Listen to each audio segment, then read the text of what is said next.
Hey everyone, this is smpratte, and today we're going to talk about are lotteries solving the scalping issue.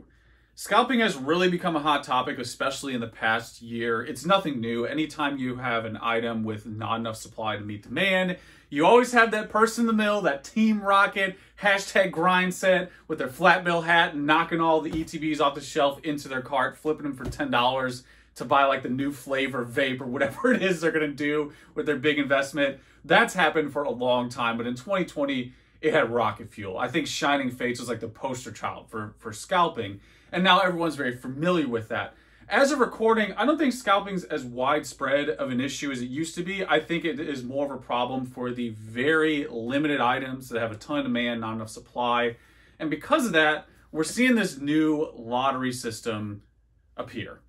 Lotteries have become like the standard, especially in Japan for like 25th anniversary, stamp promos, gold Pikachu, gold Pokeball card. So many things now have this lottery process to them that used to be very rare. And in an event, you had to like go somewhere, defeat a trainer, get some stamps, do something. You know, it was a lot more pointed back in the day, where now it's like just the de facto.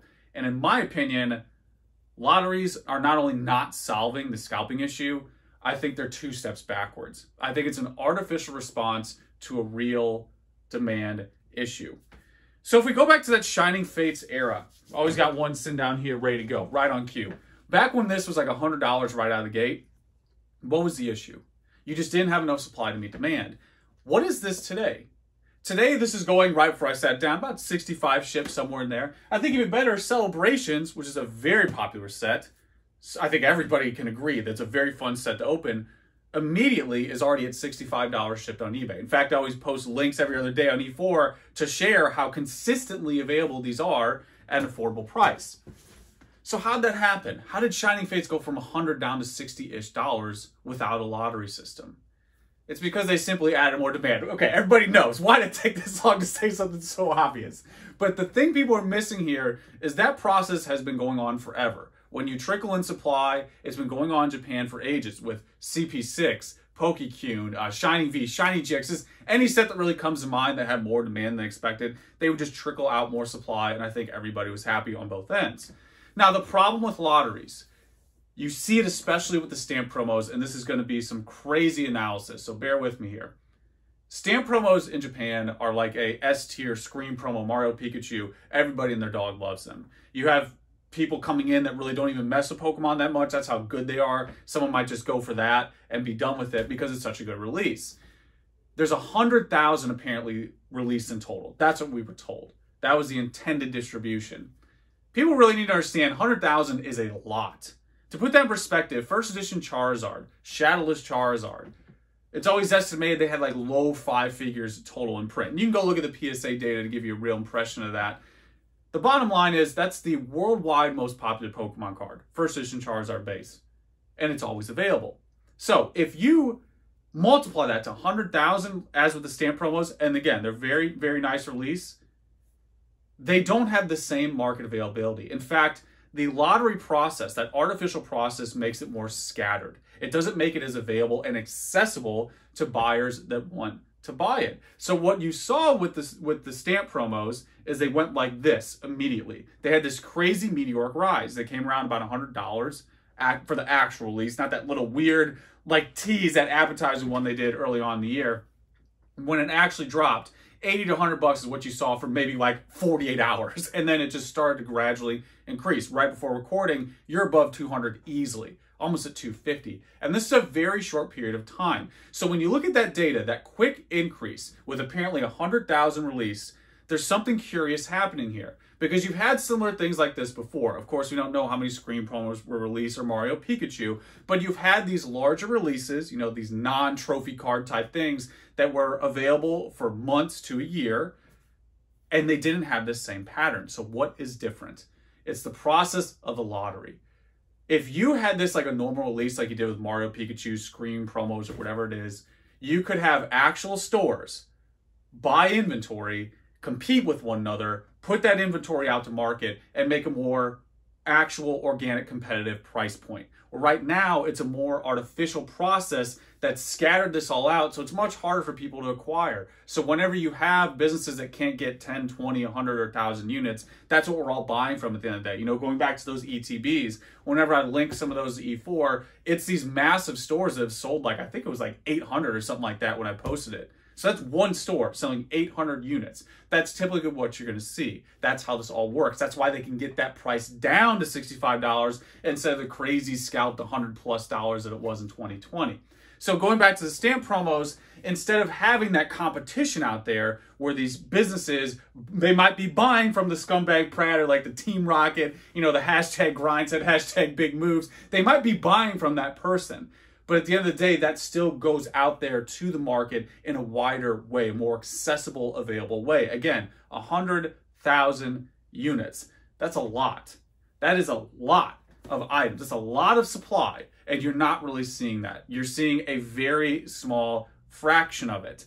And I know people will say, well, you know, it goes to the people who wanted it, but it really doesn't. Because at the end of the day, it's not necessarily going to all the true collectors who like cuddle it at night and tuck it in under the pillow. It's not a guarantee to go to those people. It's also going to like the hashtag big baller Charizard 420. It's also going to them as well. It's just more scattered instead of, again, being more accessible to everybody, where you just pay and you compete. You say, you know what, do I want to pay this? Which is where you're left now. The only difference is it's going up much faster. So it's not actually solving the issue is the takeaway here. After all that long analysis, it's not solving the scalping problem. If anything, it's slightly adding to it. It's adding, instead of maybe gasoline, maybe kerosene or a couple of match heads or something like that. There's definitely something here that is not, it's only helping the people who want to make money from it. It's only helping, you know, if you won that as the big baller scalper or whoever who's going to go get like their vape 5-pack after they flip the stamp promos, you know, that's only benefiting that person who won. And it's completely arbitrary is the other part of it. You know, if you have this where it goes to market and these actual companies are selling it, you have the consumers at the day who want it, and they're like, you know what, I can buy this at 100 now instead of 250 or whatever it's going for. So the lottery system isn't really solving anything. All it's doing is creating this arbitrary, artificial middle ground. And if anything, that's what people are frustrated with scalping, is they're frustrated with the middle ground between wholesale to market, right? That's what it is at the end of the day. You know, those distributors who are selling that to a business, an actual company, you know, they're the ones bringing that to market at the end of the day. And it's that middle ground that people are upset with. That the scalper Team Rocket person is what they don't like. And ironically, that's exactly what the lottery is as well. It's this thing that clogs the pipeline and clogs the drain because you're not actually distributing it to all the people that want it. It's this arbitrary process that, yeah, maybe some of the people that do want it end up getting it, but you also have those same, you know, tips. They put this on, not going to do it, not going to do another scumbag prep video,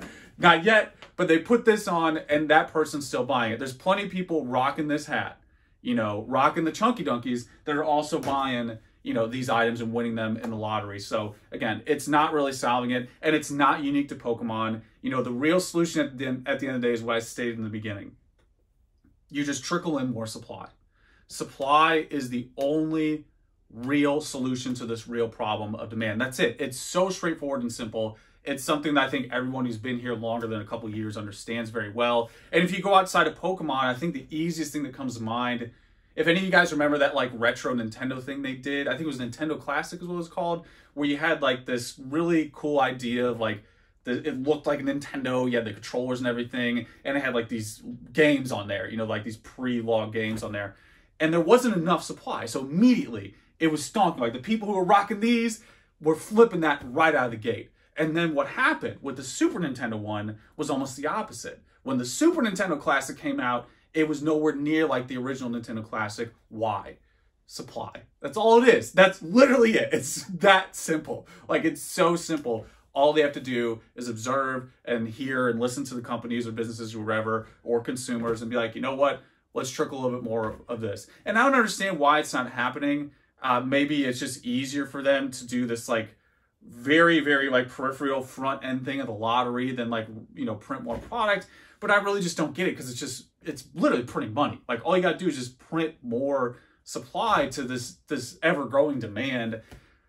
I don't understand it. Japan has been doing it for so long. I don't know why they've taken this sharp left turn all of a sudden. For the longest time, Japan, I've said it in so many Patreon videos, probably from the first time I sat down in this chair talking about it, they've always done a great job of trickling that supply for over 5 years now. Since CP6, they've been doing this. Since Pokekune, we're giving Pokekune some love here. Since the beginning, they've been doing this thing where they trickle out the supply. They don't do this artificial inorganic lottery thing, and now it's what's happening for like stamp promos and everything else. I think it's more reactionary than thoughtful. I think it's more of a reaction to, like, you know, all this crazy demand that is unprecedented. I mean, we have to be real here. Like, this demand is unprecedented, even after 2020. In Japan, what's going on right now, they have so much demand over there. They have things happening. I have direct quotes, talk about this Patreon all the time, from people who've been working over there since the 90s. They've owned businesses there since the 90s, and they never seen anything like this. Not even in the 90s golden era.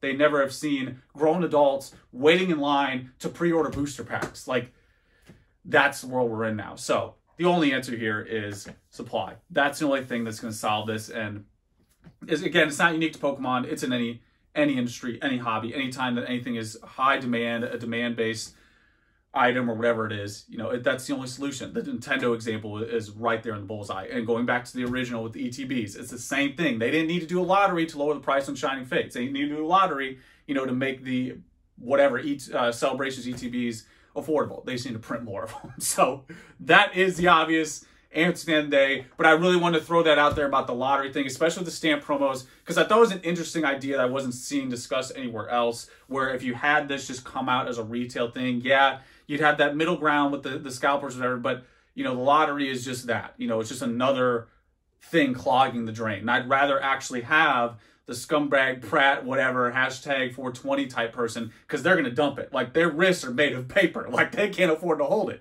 You know, their wrists are made of the vape that they're inhaling. So that stuff would just go straight to the businesses who would get it out there in the market and go to consumers finally. So, yeah, the lottery system to me is just not, it's not the answer. It's not really solving the scalping issue. And I think it's just, you're trading one bad for another. And I think it's actually slightly worse for the reasons explained. So there it is, guys. As usual, you know the deal. Let me know how you feel. Hopefully this is useful. And that's pretty much it. Till next time.